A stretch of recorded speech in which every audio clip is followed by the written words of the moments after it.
So Australia versus India third test అయితే run అవుతుంది కదా. డే 3 అయితే ఎండ్ అయింది. డే 3 ఎండ్ అయ్యేసరికి ఆస్ట్రేలియా ఫస్ట్ ఇన్నింగ్స్లో 445 రన్స్ని అయితే ఆల్అవుట్ అయింది. అండ్ దాని తర్వాత ఇండియా ఇన్ రిటర్న్లో 51 ఫర్ 4. సో ఆల్రెడీ 4 వికెట్ని అయితే కోల్పోయింది ఇండియా. యశస్వి జైస్వాల్ 4, గిల్ 1, విరాట్ కోహ్లీ 3, రిషబ్ పంత్ 9, రోహిత్ శర్మ ప్రజెంట్ 0తో ఇంకా క్రీజ్లోనే ఉన్నాడు.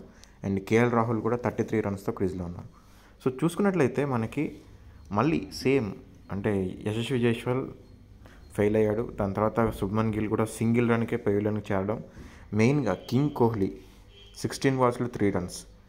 అండ్ మనం ఏదైతే వీడియో కూడా చేసుకున్నాం మన ఛానల్లో, అవుట్ సైడ్ ఆఫ్ స్టంప్ మీద నుంచి వెళ్తున్న బాల్ని కావాలని ఆడాలా వద్దా అనుకుని ఆడుతూ విరాట్ కోహ్లీ అవుట్ అవుతున్నారని చెప్పి మనం ఆల్రెడీ మాట్లాడుకున్నాం. ఈరోజు కూడా సేమ్ బాల్ జాష్ హ్యాజల్వుడ్ నుంచి అలాగే ఆడి అలెక్స్ క్యారీకి అయితే దొరికిపోయాడు.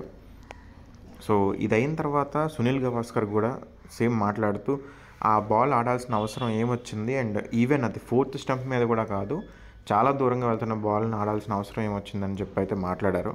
సో విరాట్ కోహ్లీ ఈ రకంగా ఆడుతూ అవుట్ అవ్వడం అనేది చాలా డిసప్పాయింటింగ్గా ఉంది. ఎందుకంటే మనకి ఇండియాలో ఒక కీ ప్లేయర్గా ఉన్న విరాట్ కోహ్లీని ఈ రకంగా ఇంత ఈజీగా అయితే ట్రాప్ చేస్తున్నారు ఆస్ట్రేలియా వాళ్ళు.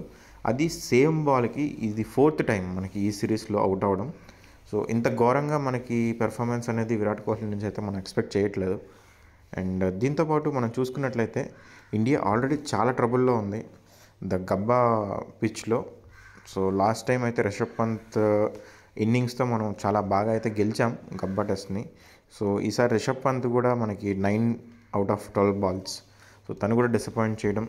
అండ్ ప్రజెంట్ అయితే ఇండియా 394 రన్స్ ట్రైల్లో అయితే ఉన్నది. అండ్ ఈవెన్ ఇంకొక 190 రన్స్ కానీ స్కోర్ చేయకపోతే ఫాలో ఆన్ కూడా ఆడే ఛాన్స్ అయితే ఉంది. ప్రజెంట్ వర్షం కూడా పడుతుంది. 2 డేస్ మనకి ఇంకా 2 డేస్ గేమ్ అయితే ఉంది. డ్రా చేసుకోవాలనుకున్నా కూడా స్టాండ్ అయితే ఇవ్వాల్సిన అవసరం అయితే ఉంది, ఎంతైనా ఉంది. సో మనకి ఇండియన్ క్రికెట్ ఇప్పుడు ఏం జరుగుతుంది చూద్దాం. ఎందుకంటే మనకి బోర్డర్ గవాస్కర్ ట్రోఫీలో విన్ అవ్వడం అనేది చాలా important.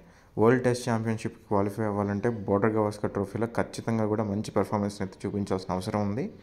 So Australia and India రెండింటి మధ్య కూడా చాలా ఇంపార్టెంట్ కీ ఆస్పెక్ట్స్ అయితే మనకి ప్లే అవుతాయి WTC కోసం. సో ఖచ్చితంగా గెలవాల్సిన సిరీస్లో లాస్ట్ 3 మ్యాచెస్లో ఈ రకంగా అయితే పెర్ఫార్మెన్స్ ఇండియా నుంచి అయితే ఎక్స్పెక్ట్ చేయట్లేదు.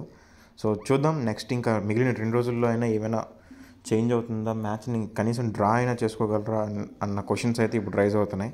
సో మన విన్ ప్రాబిలిటీ చూసుకున్నా కూడా ఇండియా 0.5తో ఉంటే ఆస్ట్రేలియా 21.4%తో ఉంది. డ్రా ప్రాబిలిటీ అయితే 78% వరకు వెళ్తుంది.